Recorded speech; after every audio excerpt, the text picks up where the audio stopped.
Oke, tadi kita udah bahas tentang modul yang pertama itu synchronize Instagram, Facebook, dan page. Nah, kalau misalnya tadi kita udah bahas sinkron ini, nah next stepnya adalah kita bahas business manager. Kita buka dulu facebook.com. Nah, kalau bisa di Facebook ini, oh ini ya. Ingat ya, kalau misalnya di sini bukan nama kita, balik lagi ke profilnya, caranya klik yang di sini, switch to profile. Nah, terus kita tuh sering kali punya pengaturan beda-beda. Ada yang bahasa Indonesia, ada yang bahasa Inggris. Supaya enak ke depannya, ubah dulu semua ke bahasa Inggris. Karena kalau saya pakai bahasa Inggris nih nunjukin tutorialnya, kemudian teman-teman itu pakai bahasa Indonesia, itu pasti bingung banget kan. Jadi caranya klik bagian setting. Tadi ada ya language ya. Setting dulu ke language, kemudian nah ini diubah ke UK dulu. English UK, jadi supaya kita udah sama-sama bahasa Inggris. Jadi udah sama nih tampilannya kayak gini. Nah, pertanyaannya adalah gimana cara buka ke Business Manager ini halamannya. Buka dulu facebook.com, kemudian ke Ads Manager. Nah, Ads Manager ini juga biasanya ada banyak. Ada banyak di sini menunya. Nah, supaya kita tahu kita lagi buka Business Manager yang benar apa enggak, ini nggak usah dipilih dulu. Kita klik bagian ini, All Tools. Kemudian kita klik Business Setting. Nah, baru ketemu tuh semua. Nah, Business Manager. Nah, di saya kenapa bisa banyak seperti ini? Ya, saya kan punya agensi ya. Saya punya agensi, makanya punya banyak page kayak gini. Nah, untuk teman-teman, berarti tinggal pilih aja yang mana kira-kira Business Manager yang mau di-handle. Contoh, di saya itu ini, WeDesign yang utama. Nah, kita mau handle yang ini. Nah, inilah tampilan Business Manager. Nah, kemudian nanti jangan lupa di bookmark. Di bookmark supaya apa? Nanti muncul di ini, bookmark barnya. Kalau saya pin kayak gini, kemudian masukin ke bookmark barnya. Atau dibuat folder dulu. Nah, dibuat folder baru. Foldernya apa? Iklan misalnya. Udah. Kemudian di save. Jadi nanti nextnya itu kita tinggal buka iklan di sini. Udah ada di sini tersimpan. Itu satu. Nah, yang kedua, sorry. Nah, kayak tadi kan barusan saya terclose tuh. Karena saya terclose, saya tinggal buka di sini lagi. Jadi nggak perlu buka Facebook lagi. Nah, ini tampilan Business Manager atau sering juga kita bilangnya Business Setting. Terus, yang di Business Manager ini, itu tuh nggak usah pusing. Karena nggak semuanya juga kita klik. Yang kita klik itu hanya yang penting-penting aja. Pertama itu yang ini, People. Jadi kalau kita mau nambahin tim kita, mau nambahin karyawan, mau nambahin saya, biar saya bisa bantu nanti ke depannya gitu kan, tinggal klik di sini Add People.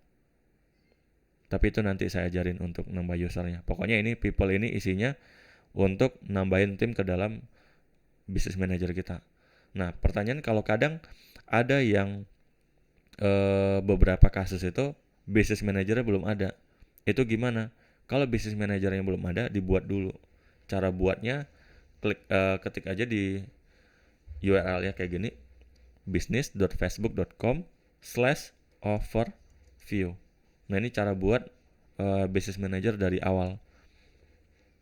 Begitu diklik ini, nah ini kan ada create and add account. Udah diklik aja, kemudian nanti di next aja. Data-datanya, nah kayak gini. Ini buat nama bisnisnya, kemudian ini nama kita, kemudian ini email bisnisnya, tinggal di submit. Ntar bakal terbuat Business Manager kurang lebih tampilannya kayak gini. Nah, balik lagi ke sini. Selain tadi kita people, yang ini nggak usah, ini juga nggak usah dihiraukan. Nah, nggak usah diklik lah maksudnya. Kemudian ini juga page. Nah, di bagian page ini kita masukin page yang mau dipakai untuk ngiklan. Nah, tadi kan kita udah bahas nih di modul sebelumnya. kita udah bahas, kita punya page beberapa, tinggal dipilih page mana yang mau dimasukin ke sini. Nah, itu nanti halamannya di sini. Tapi itu kita nggak bahas sekarang, nanti kita bahas di video khusus aja karena biar lebih detail ya. Kemudian add account ini juga untuk akun iklan. Jadi saran saya kalau kita punya banyak produk, itu tuh dipisah. Jangan digabungin di satu akun iklan. Kenapa? Karena nanti tagihannya bisa kegabung. Kemudian bakal bingung juga karena satu add account itu kecampur semua produk kan pusing tuh ngelihatnya. Lebih bagus itu kalau tiap-tiap produk itu tuh dipisah beberapa akun iklan. Karena di sini memungkinkan. Jadi satu business manager itu bisa punya beberapa akun iklan, bahkan sampai 10 juga bisa. Jadi kalau punya 10 produk berbeda, itu tuh bisa dipisah semua. Ya kan? Kemudian 10 produk tadi maksudnya bukan 10 item ya, tapi contoh kita punya bisnis apa tuh namanya? Bengkel gitu. Satu lagi ada bisnis satu lagi salon atau apa. Nah, itu kan udah beda bidang tuh, nggak mungkin digabungin kan. Nah, itu tuh bisa dipisah akun iklannya. Tapi kalau satu perusahaan, contoh kita punya ini kafe gitu kan. Nah, di dalam kafe ini punya banyak menu, yaitu dia di satu akun doang juga nggak masalah. Tapi kalau misalnya kayak tadi saya jelasin, ada toko baju, ada toko jam misalnya. Nah, itu tuh mending dipisah aja. Kalau punya beberapa toko atau beberapa produk. Nah, terus ini akun iklan, kemudian ini Instagram account.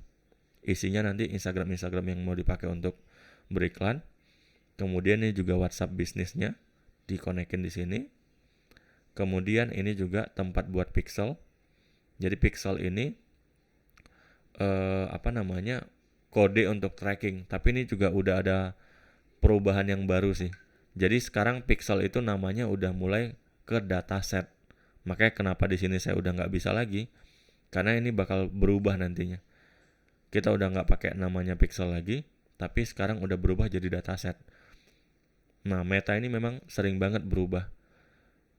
Nah, dulu kita sering bilangnya pixel ID. Sekarang itu namanya dataset. Dataset itu apa? Jadi satu kode yang ditanam di website kita supaya semua traffic yang ada di website itu tuh kerekam. Mulai dari usianya, gendernya, lokasinya, jam berapa dia buka website kita, ngapain aja dia di website kita. Itu tuh nanti bakal kerekam semua. Dulu sih namanya pixel, tapi sekarang mau diubah kayaknya ke dataset. Jadi di sini. Ini juga nanti ada video khusus yang bakal membahas tentang dataset ini atau pixel. Kemudian bagian ini juga domain. Jadi kalau kita udah punya website, domainnya juga harus diverifikasi di sini. Jadi itulah fungsi business manager, gunanya untuk menghandle birokrasi lah kalau bahasanya. Jadi semua itu disetting di sini. Disetting di sini semua. Nah, yang nggak saya sebutin itu tuh jangan diklik dan jangan diubah-ubah. Karena nggak semuanya sering kita klik sih. Paling inilah billing. Kalau billing ini nanti untuk nambahin metode pembayarannya. Nah, kartu kredit masukin ke sini, atau kalau mau top up saldo juga masukin di sini. Ini masing-masing akun iklan nanti dimasukin saldonya di situ, atau kartu kreditnya dikonekin ke situ semua untuk billing palingnya. Terus bisnis info ini tinggal dilengkapin aja kalau mau diisi. Kalau enggak juga nggak apa-apa.